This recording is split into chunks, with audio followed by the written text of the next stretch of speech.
नमो नारायणाय जी। जय श्री राधे।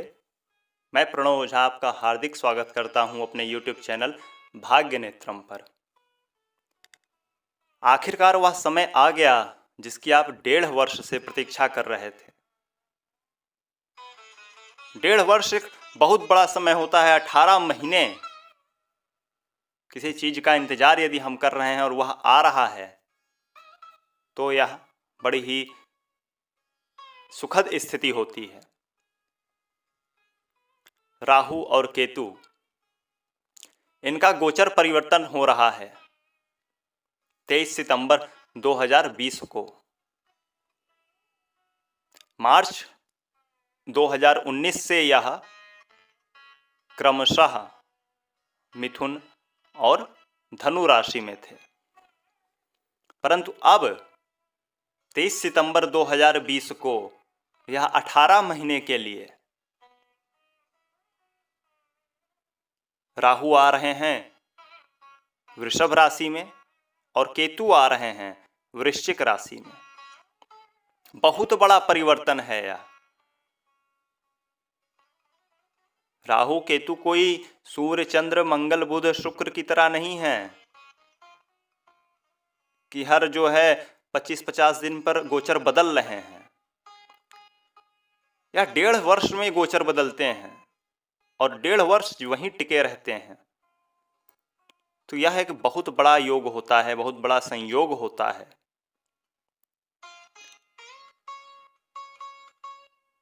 जैसा कि आप जानते हैं कि मार्च 2019 से विश्व ने क्या क्या झेला है। कहीं की अग्नि हो या कहीं के दंगे हों, और इस कोरोना की तो बात छोड़ दो। क्या क्या विश्व ने नहीं झेला, क्या क्या व्यक्तियों ने व्यक्तिगत तौर पर नहीं झेला। कारण क्या था? द्विस्वभाव राशि थी मिथुन और वायु तत्व की राशि थी जहां पर राहु विराजमान थे। अब वह आ रहे हैं वृषभ में, जो कि स्थिर तत्व की राशि है, पृथ्वी तत्व की राशि है, स्थिर स्वभाव वाली है। वहां पर आ रहे हैं। यह एक सामान्यतया शुभ संकेत है।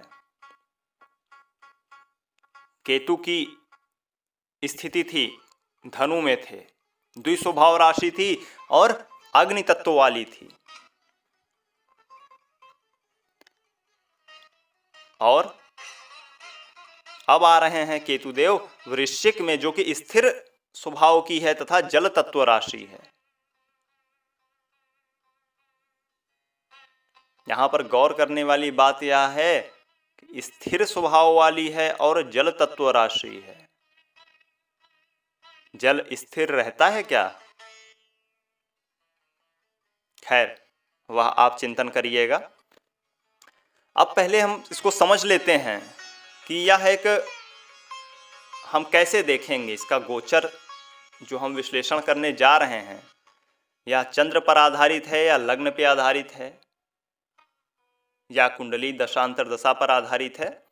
तो पहले सर्वप्रथम हम आपको पहले भी कई वीडियोस में बताए थे, हमने सितंबर के मासिक राशिफल में बतलाया था कि पुरातन ग्रंथों में चंद्र से गोचर देखने का उल्लेख मिलता है, परंतु हमारे अनुभव में, जो मेरा निजी अनुभव रहा, तो लग्न से गोचर अधिक सटीक बैठा। तो हम लग्न से गोचर पर फलादेश करने जा रहे हैं। जिनको अपनी लग्न कुंडली या जन्म कुंडली नहीं पता है, तो वह अपनी नाम राशि, प्रचलित नाम राशि, जो नाम सबसे ज्यादा प्रचलन में हो, उससे यह गोचर देखेंगे। जैसे कॉलेज का नाम प्रशांत था, लेकिन बड़े कम लोग उस नाम से जानते हैं। ज्यादा लोग घर का नाम विनोद है उससे जानते हैं, तो हम विनोद से देखेंगे। जो नाम ज्यादा प्रचलन में है, ज्यादा लोग उसका उपयोग करते हैं हमको पुकारने में, हमारे नाम के उच्चारण में। अब ये पॉइंट नंबर 1 था, ठीक। पॉइंट नंबर 2 यह है कि सिर्फ यह जो गोचर है, यह आपके जीवन में फल नहीं देता है। आपकी जन्म कुंडली सबसे बड़ी होती है। उसके आधार पर यह जो गोचर होते हैं उसमें कम या ज़्यादा प्रभावशाली बना देते हैं उसे। जैसे आपका समय कुंडली के हिसाब से अच्छा है, दशांतर दशा अच्छी है, बाकी ग्रहों का गोचर अच्छा है और राहु केतु का गोचर आपके राशि के हिसाब से अनुकूल बैठा, तो उस प्रभाव को बड़ा तीव्र कर देगा।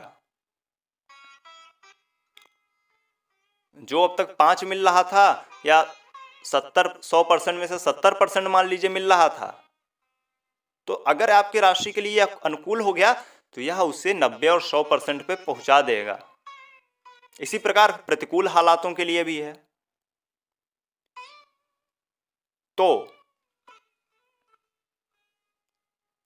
अब बात करते हैं कि राहु केतु का गोचर इतना महत्वपूर्ण क्यों है। तो जो बड़े समय होते हैं या समय का जो हम एक बड़े भाग में डिवाइड करके उसका आकलन करते हैं, तो गोचर 3 ही ग्रहों का, ये तो छाया ग्रह हैं लेकिन 3 ही 4 ही का देखा जाता है प्रमुखतः, शनि, गुरु और राहु केतु। क्योंकि चंद्रमा हर 2.5 दिन में बदल दे रहा है, बुध शुक्र मंगल इत्यादि जल्द ही बदल देते हैं, सूर्य भी जल्द ही बदल देते हैं, तो इन्हीं का प्रभावी माना जाता है। तो यह वीडियो अंत तक देखें आप।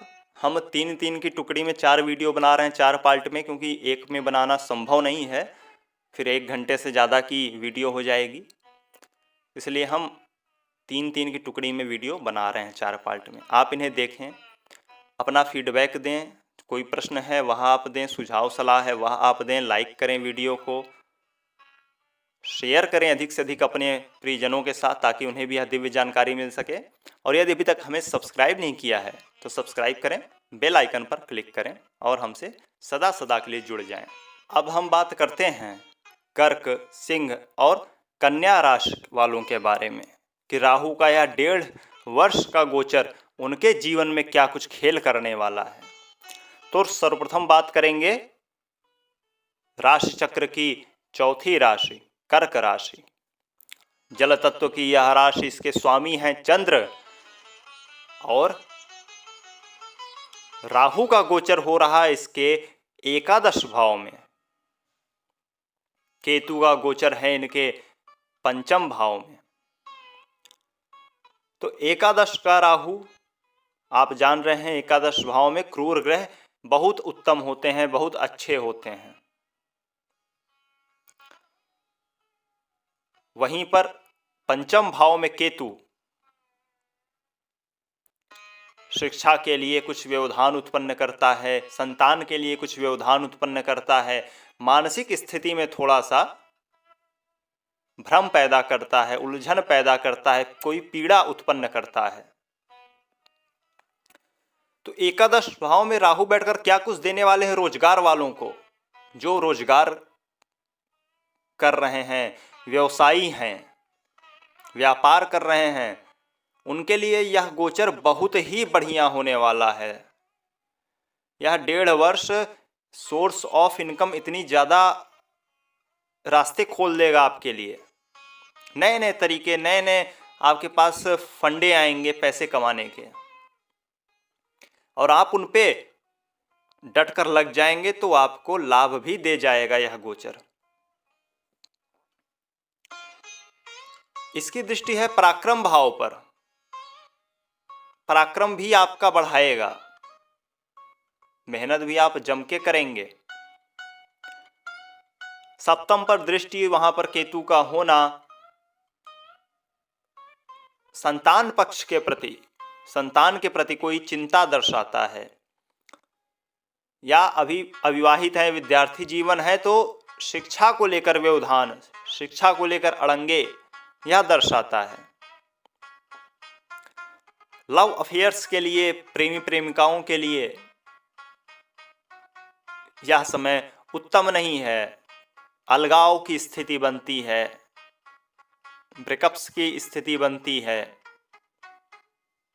बिछड़ने के योग बनते हैं। हालांकि जन्म कुंडली भी बहुत महत्व रखती है, परंतु योग जो है यह गोचर उसको बढ़ा देते हैं। गोचर का यही प्रभाव है।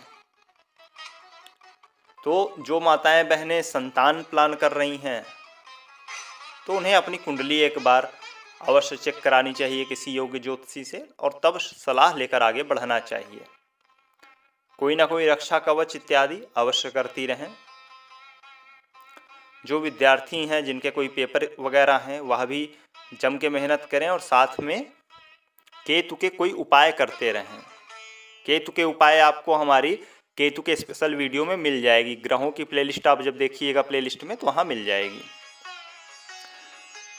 और जो लोग विवाह करना चाह रहे हैं उनके लिए यह समय उत्तम है।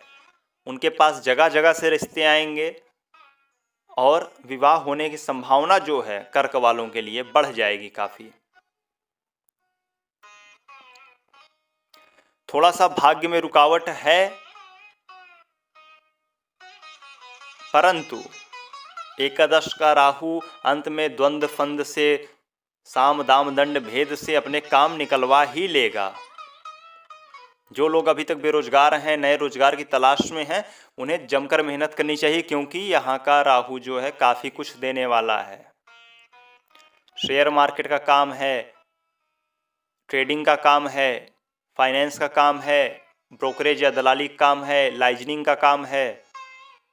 इनके लिए कोई भी परसेंटेज वाला काम है, चाहे वो रियल इस्टेट हो या अन्य हो, तो उसके लिए भी यह काफ़ी बढ़िया है। थोड़ा जो एक आपको, जैसा कि मैंने कहा, मानसिक उलझन विचलन, यह थोड़ा परेशान करेगा। कभी अचानक से क्षणिक वैराग्य जागेगा और शांत हो जाएगा।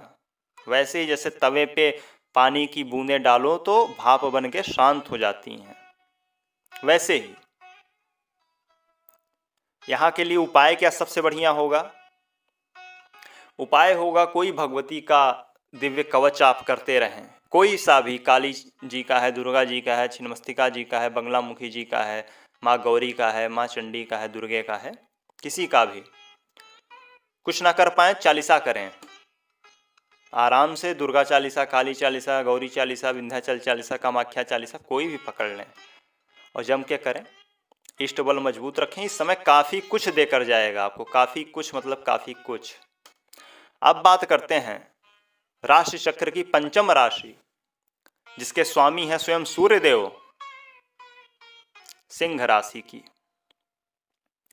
तो सिंह वालों के लिए यह गोचर जो है दशम और चतुर्थ में बन रहा है, अर्थात दशम भाव में है राहु देव और चतुर्थ भाव में है केतु। कामकाज के लिए, व्यवसाय के लिए स्थिति अच्छी है। हम अपनी बातों से, अपनी कलात्मक प्रदर्शन से, प्रेजेंटेशन हमारा इतना बढ़िया रहेगा, इतना शानदार रहेगा कि उससे जो है हम लोगों को अपनी ओर आकर्षित कर लेंगे, उससे हम फायदा पाएंगे। जो लोग राजनीति से जुड़े हैं उन्हें कुछ अच्छा पद, कुछ अच्छा प्रभाव, प्रभुत्व प्राप्त होगा, जिम्मेदारियां बढ़ेंगी, और यदि आपने जम के जिम्मेदारियां निभाई तो निश्चित तौर पर प्रमोशन तय मानिए। राजनीति में सामाजिकता आपकी काफ़ी बढ़ेगी। थोड़ा सा लफड़े पचड़े के काम भी बढ़ेंगे। नकारात्मक पक्ष यह है कि घर में कलह के योग हैं, थोड़े घर में थोड़े कलह के योग हैं, घरेलू शांति में विघ्न है। कोई भी प्रॉपर्टी इत्यादि का काम अभी जो है करने से बचिएगा। पैसा कहीं भी प्रॉपर्टी इत्यादि में निवेश करने से पूर्व, घर बनवाने से पूर्व, तो किसी अच्छे ज्योतिषी से, वास्तुविद से जानकारी ले लीजिएगा। क्योंकि होता क्या है, जब ऐसे गोचर होते हैं तो ऐसे व्यक्ति में जब निर्माण करता है तो उनकी बुद्धि भ्रमित हो जाती है और एकदम वास्तु के विपरीत निर्माण कर देते हैं। तो उसका खामियाजा लंबे समय तक भुगतना पड़ता है। जब तक आपका वो घर रहेगा तब तक आपको भोगना पड़ेगा।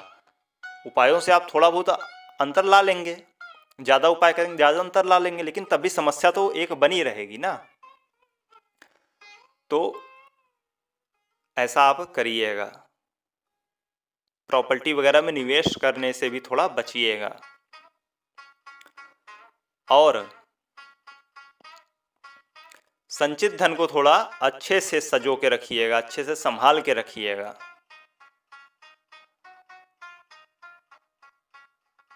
एक चीज और जो हमें ध्यान रखनी है वह है कि नियमित हम कोई व्यायाम है, कसरत है या प्राणायाम है, वह करते रहें। हमारी जो रोग प्रतिरोधक क्षमता है वह मजबूत रहे, ऐसा हमें ध्यान रखना है। थोड़ा सा हमारा पेट जो है वह थोड़ा गड़बड़ होने के योग हैं, अर्थात डाइजेशन सिस्टम थोड़ा सा वीक हो जाए या गैस इत्यादि की प्रॉब्लम हो जाए, ये सब जो है होने के योग हैं।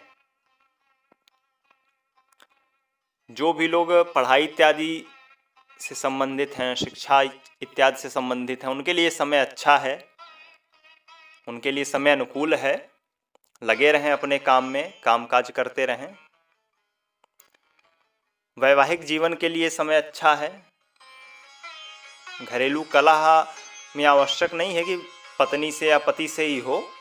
जो घरेलू कलह की हमने बात की है, तो घर में चाचा, दादा, ताऊ इत्यादि बहुत से लोग होते हैं, तो उनसे जो है कलह की बात है।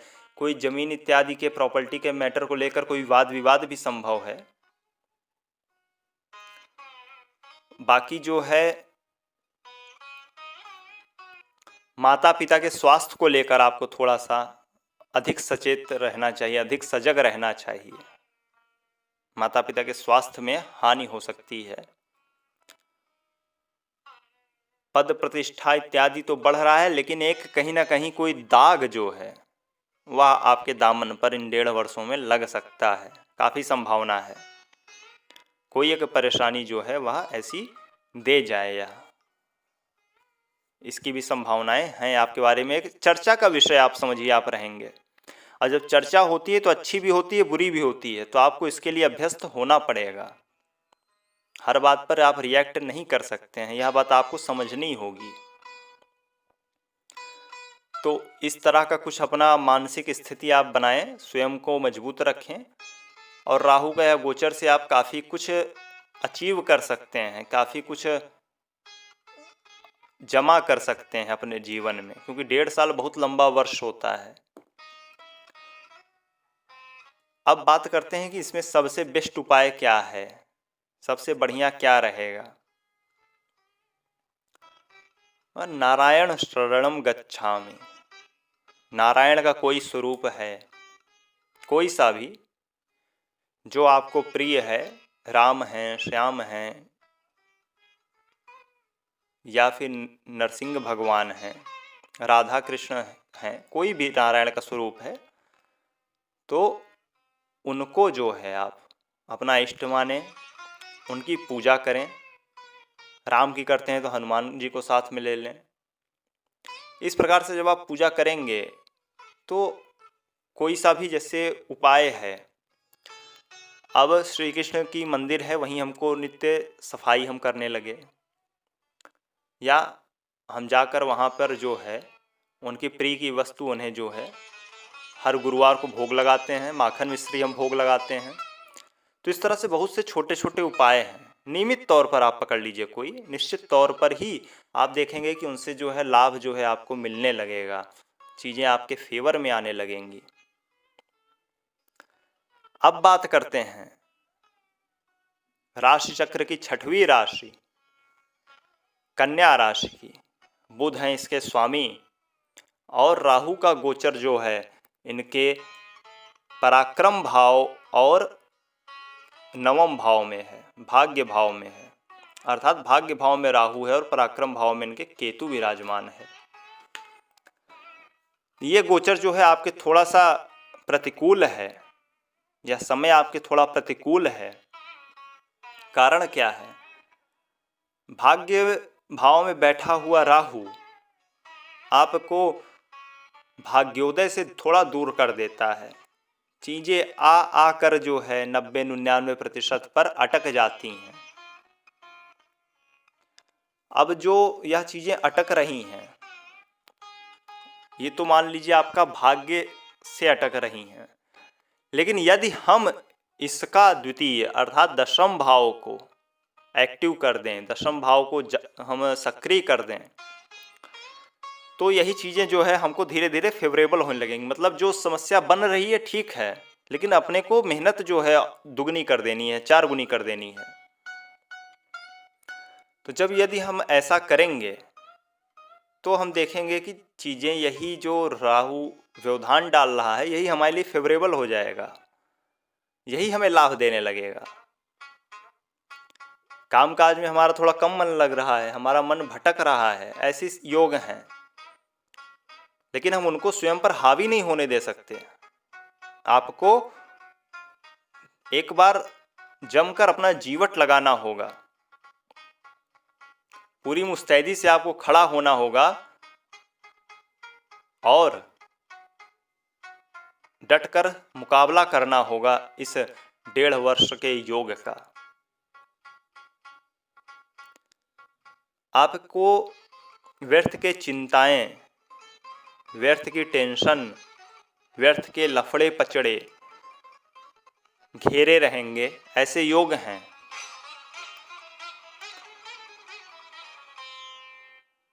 पारिवारिक जीवन, थोड़ा जो पति पत्नी का संबंध है वह थोड़ा सा दूर होता दिख रहा है, थोड़ा सा एक व्यवधान आता दिख रहा है।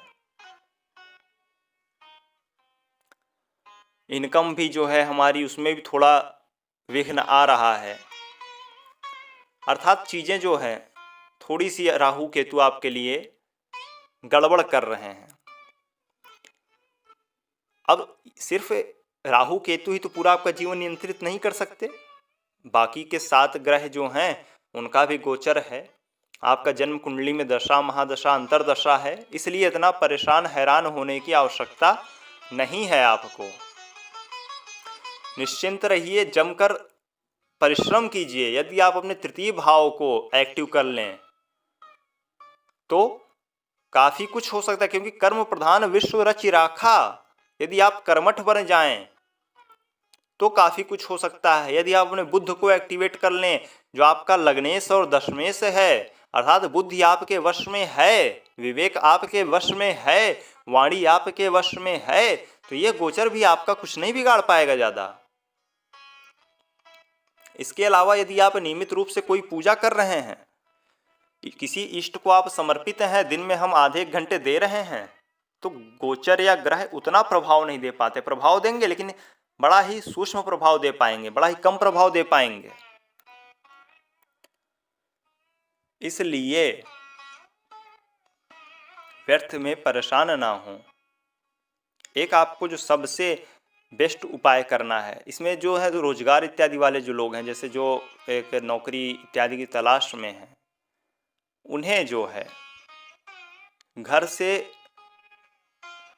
पूर्व दिशा या फिर घर से उत्तर दिशा, पूर्व, उत्तर या बीच का ईशान कोण, इन 3 दिशाओं में अधिक प्रयास करना चाहिए। उसमें नौकरी के योग अधिक हैं। बचिएगा दक्षिण में जाने से, पश्चिम में जाने से, और विशेष तौर पर दक्षिण पश्चिम के मध्य में जाने से। इन 3 दिशाओं में यात्रा करने से, या यात्रा क्या, व्यवसाय इत्यादि करने से, या रोजगार की तलाश में जाने से बचिएगा, क्योंकि वहाँ विघ्न आपको ज़्यादा आएंगे। तो इसमें सबसे बेस्ट उपाय यह है आपके लिए कि जल भरा नारियल लेना है, और क्या करना है, गाय का मूत्र लेना है, गौमूत्र। तो नारियल उसमें हमने डुबोया और सिर से क्लॉकवाइज 7 बार उतारा, हर शनिवार। ऐसा करके 11 या 21 शनिवार कर सकते हैं, या फिर महीने के कोई एक शनिवार आप पकड़ सकते हैं, तो भी आपके 18 हो जाएंगे 1.5 साल में।